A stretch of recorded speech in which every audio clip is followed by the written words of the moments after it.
5 वर्ष धरी प्रेम करुवा प्रेमिक आ प्रेमिका प्रेम सफल हो जाते जहाँ चाहूले सैया भी है परिवार लोके या प्रेम को मानिगले आ दुई पक्षी को एकाठी करने को विवाह बंधन में बांधिदेले। उभयों संसार बेस हस खुशी चलुला आ से खुशी को द्विगुणित करदेउला उभयों उरसर जन्म नहीं से पुओ आ झील प्रेमर संतक रूपे पुओ झील को पाई बेस हस खुशी संसार चलता बेले हठात घुटी आसे दुखर कला बादल भल पाई बाहा स्वामी ठू सबुदिन अलग हो जाए स्त्री हेले कहीं कौन थिला से कारण जो एते भल पाउथुवा स्त्रीटा स्वामी आ छुआ को छाड़ी सबुदिन छाड़ी चली जाए। आसतु जानिबा आजिर ए हृदय विदारक प्रेम कहानी रे भल पाई बाहा स्वामी तपन कहूची कल्याणी तू जोटी अछु फेरिया आ पिला माने ता माँ को कहउचंती माँ तोर कौन आम कथा जमाई मने पड़ुनी। हेलो हाय नमस्कार स्टोरी विथ प्रतापर आउ एक नुआ कहानी को आपन को स्वागत। दर्शक बंधु एमिति एक प्रेम कहानी जहाकू मु निजे बखाणीबा भी कष्टकर। प्रेम एमिति एक बंधन जे थरे तार माने को बुझीगला ना से जीवन सारा से प्रेम बिना केमिति बंचिबो ताकू ही जना थाए। आउ तमे भल पाउथुबा मनर मनिषटाकू तमे पाई सारला परे पुणी जेतेबेले हरई देब सेटा जे केते कष्ट आउ जंत्रणादायक ताहा तो केवल सेई मनिष कहि परिबो जो मनिषटा जीवन रे एसबु बीतुथुबो।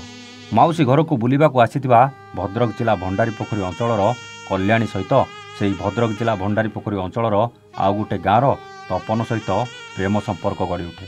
ए कहानी होची अनेक दिन तलर ना सेतेबेले थिला मोबाइल फोन ना थिला एंड्रॉइड फोन।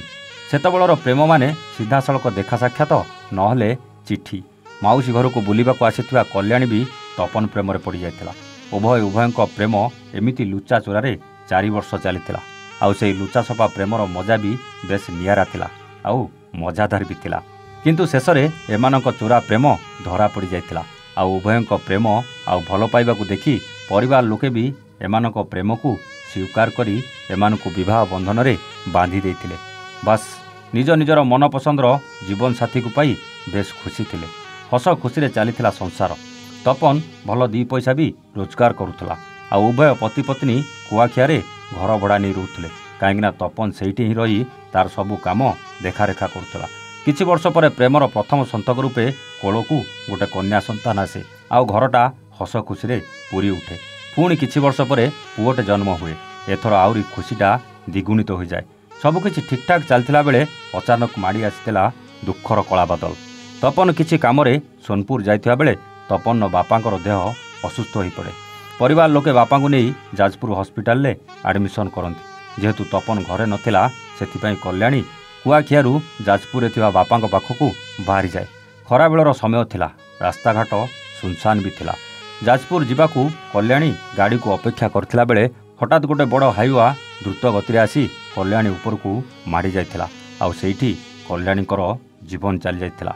बजार थिबा लोक माने तुरंत कल्याणी को हॉस्पिटल लेथिले हेले डाक्तर तांकू मृत घोषणा कर देथिले। सोनपुर खबर पाई तपन पहुंचीथिले श्री कल्याणी पाखरे। धड़ा चादर तले घोड़ा होइतिबा सेई मनिषटा जे तांको जीवन साथी थिला ए कथा को तपन सहजरे विश्वास करि पार नथिले। धीरे धीरे पाखकू गले आउ धड़ा चादर उठेई सेई मुहटा को देखिबा को चेष्टा कले आउ जा देखिले निजको संभाली पारलेनी। सबुबेले हस हस मुहटा आज जेमिति स्तब्ध हो जाइतिला। देह सारा खाली रक्तर दाग थिला। आखिरू लुह आसुतले भी अटकेबेकू बाध्य होउतला कहीं माँ छेउंड से 2 छुआ को भी तपन को संभाळिबार थिला।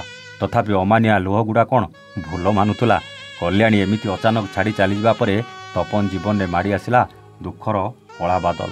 2 छुआ को नहीं केमिति आग को बढ़िबो भाबुतिला बेले निज प्रेमर पुराना स्मृति को नहीं आग को बढ़िबा को चेष्टा करुतला। एपटे 2 छुआ सबुबेले माँ को झुरुतला बेले जेजेमा साजिथिला एई 2 छुआंकर माँ। किंतु एबे भी माँ बिना सेमाने केमिति अछंती केवल सेमानकु जणा। बेले बेले माँ फोटो आगरे बसी लुह गड़े दे कहउचंती माँ तू कौन सतरे केबे आउ आम पाखकू फेरिबुनी। बेले बेले माँ सहित उठाइतिबा फोटो को सोशल मीडिया रे छाड़ी लिखि देउछंती मिस यू माँ। जेतेबेले माँर पणतटा दूरे जाए सेतेबेले छुआ मानक भितरे केते जो दुख थाए से कथा सेई छुआ माने बुझी पारंती जा पाखरे माँ नाई आज्ञा। सेपटे माँ बिना जीवन बंचिबा को संघर्ष करुछंती 2 भाई भौणी। एपटे तपन ଭଲ ପାଇ ବାହା ହୋଇଥିବା ନିଜ ଜୀବନସାଥୀକୁ ହରେଇ ପିଲାମାନଙ୍କ ପାଇଁ ଖୁସିରେ ରହିବାର ନାଟକ ସିନା କରୁଥିଲେ, ହେଲେ ଅନ୍ତର ଭିତରେ ସେ ଦୁଃଖଗୁଡ଼ା ଅଜାଣତରେ ବାହାରକୁ ଆସିଯାଉଥିଲା। ଦର୍ଶକ ବନ୍ଧୁ, ଏ କାହାଣୀ ଥିଲା ସେହି ପ୍ରେମ ପକ୍ଷୀଙ୍କର ଯେ ପ୍ରେମ କରି ସଫଳ ସିନା ହେଇଥିଲେ, କିନ୍ତୁ 7 ଜନ୍ମର ସାଥୀ ହେବାକୁ କଥା ଦେଇଥିବା ମଣିଷଟା ଗୋଟେ ଜନ୍ମ ବି ସାଥ ଦେଇପାରିନଥିଲା। ଅଧା ରାସ୍ତାରୁ ହାତ ଛାଡ଼ି ଦେଇ ସବୁଦିନ ପାଇଁ ଅଜଣା ରାଇଜର ଅତିଥି ହୋଇସାରିଥିଲା। କିଏ ପ୍ରେମ କରି ବିଫଳ ହେଉଛି ତ କେଉଁଠି ପ୍ରେମିକ ପ୍ରେମିକାକୁ ତ ପ୍ରେମିକା ପ୍ରେମିକକୁ ଧୋକା ଦେଉଛି। ହେଲେ ଭଗବାନଙ୍କ ଲୀଳା ବିଚିତ୍ର ଆଜ୍ଞା। ଦେଖୁନାହାନ୍ତି, ଏହି ପ୍ରେମ ପକ୍ଷୀଙ୍କୁ ସିନା ଏକାଠି କରିଦେଇଥିଲେ, ହେଲେ ରାସ୍ତା ଅଧାରୁ ପୁଣି ଅଲଗା କରିଦେଇଥିଲେ। ଆଜି ବି ତପନ ନିଜ ସ୍ତ୍ରୀ କଲ୍ୟାଣୀକୁ ଝୁରୁଛି, ତାକୁ ମନେ ପକାଇ ଆଖିରୁ ଲୁହ ଗଡ଼ଉଛି। ଆଉ ତାର ସେ ସ୍ମୃତିକୁ ନେଇ ବାକି ଜୀବନ କାଟିବାକୁ ସାହସ ଜୁଟେଇ ଛୁଆମାନଙ୍କୁ ମଣିଷ କରିବାକୁ ଲାଗି ପଡ଼ିଛି। ଜାଣିନି ଏ କାହାଣୀ ଆପଣଙ୍କୁ କେମିତି ଲାଗିଲା, କିନ୍ତୁ ଏ କାହାଣୀ ଯଦି ଆପଣଙ୍କୁ ଭଲ ଲାଗିଥିବ ତେବେ କମେଣ୍ଟ କରି ନିଶ୍ଚିତ ଜଣାଇବେ। ଆଜି ପାଇଁ ରହୁଛୁ, ଆମେ ପୁଣି ଆସିବୁ ଆଉ ଏକ ନୂଆ କାହାଣୀ ସହିତ ଷ୍ଟୋରି ୱିଥ୍ ପ୍ରତାପରେ। ସେତେବେଳେ ଯାଏ ନମସ୍ତେ, ଜୟ ଜଗନ୍ନାଥ।